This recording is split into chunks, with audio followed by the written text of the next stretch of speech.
ਠੀਕ ਹੋਣ ਨੂੰ ਫਿਰਦਾ ਪਿਆ ਪਾ ਲਈ ਤੂੰ ਨਹੀਂ ਠੀਕ ਹੋ ਰਿਹਾ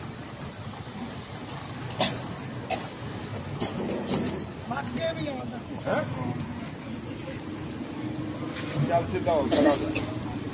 ਤੁਰ ਕੇ ਵਿਖਾ ਦੇ ਇਹਨਾਂ ਨੂੰ ਪਤਾ ਲੱਗੇ ਕਾਹਦੀ ਅੱਲਾ ਬਾਗ ਚ ਪਾ ਦਿੰਦਾ ਜਦੋਂ ਕੋਈ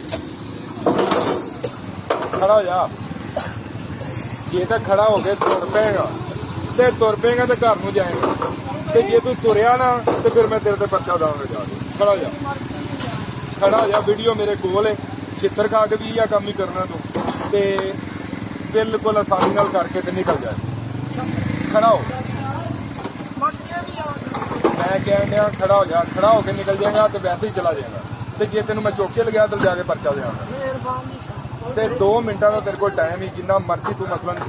ਨਾ ਤਰਲਾ ਲੈ ਲਾ ਇਸ ਤੋਂ ਬਾਅਦ ਮੈਂ ਤੈਨੂੰ ਮੋਟਰਸਾਈਕਲ ਤੇ ਬਿਠਾਣਾ ਤੇ ਥਾਣੇ ਜਾ ਕੇ ਪਰਚਾ ਉੱਠ ਕੇ ਤੁਰ ਕੇ ਤੇ ਨੱਸ ਤੂੰ ਬਿਮਾਰ ਹੈ ਬਗੈਰ ਤਾਂ ਜੋ ਤੂੰ ਕਰਨ ਡਿਆ ਇਹ ਤੇਰਾ ਕੰਮ ਹੈ ਚੱਲ ਖੜਾ ਹੋ ਜਾ ਖੜਾ ਚੱਲ ਫਿਰ ਉੱਠ ਇਹਨੂੰ ਪਿੱਛੋਂ ਤੇਰੀ ਵੀਡੀਓ ਬਣੀ ਹੈ ਪਿਛਲੀ ਉੱਠ ਤੂੰ ਚੰਗਾ ਭਲਾ ਉੱਠ ਕੇ ਵਿਖਾ ਜਰਾ ਵੀ ਤੂੰ ਬਿਮਾਰੀ ਤੇ ਤੈਨੂੰ ਜਿਹੜੀ ਹੈਗੀ ਆ ਲੱਤਾਂ ਨੂੰ ਕੀ ਬਿਮਾਰੀ ਪਈ ਤੇਰੀਆਂ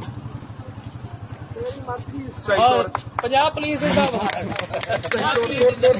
ਅਵੇ ਯਾਰ ਸਿੱਧਾ ਹੋ ਕੇ ਸਿੱਧਾ ਪੰਜਾਬ ਪੁਲਿਸ ਮੈਂ ਕਹਿ ਲਿਆ ਵਾਂ ਜੇ ਅਗਰ ਸਹੀ ਹੋ ਕੇ ਨਾ ਤੁਰਿਆ ਤੇ ਮੈਂ ਐਂਟੀ ਦਿਖਾਉਂਗਾ ਉੱਤੇ ਜਾ ਕੇ ਬੱਚਾ ਸਹੀ ਹੈ ਸਿੱਧਾ ਹੋ ਕੇ ਤੁਰ ਕੇ ਬਾਹਰ ਚੱਲ ਦੇ ਲੱਗ ਕੇ ਆਪਾਂ ਕਰਦੇ ਇਧਰ ਨੂੰ ਆ ਕੇ ਲੋ ਜੀ ਮਲਕ ਸਾਹਿਬ ਪੰਜਾਬ ਪੁਲਿਸ ਦੀ ਕਰਾਮਤ ਜੇ ਆ ਵੇਖ ਲਓ ਮਲਕ ਸਾਹਿਬ ਨੇ ਹੋਵੇ ਸ਼ਾਹਰੀ ਪਰਸੂਨ ਆ ਉਹ ਵੀ ਆ ਰਿਹਾ ਸਹੀ ਹੈਗਾ ਉਹ ਜਾ ਕੇ ਆਹੋ ਟੁਰਦਾ ਇੱਧਰ ਸਰ ਦੀ ਬਣਾਓ ਲੋ ਜੀ ਆ ਸਰ ਖੜੇ ਨੇ ਇਹਨਾਂ ਦੀ ਕਰਾਮਤ ਹੈ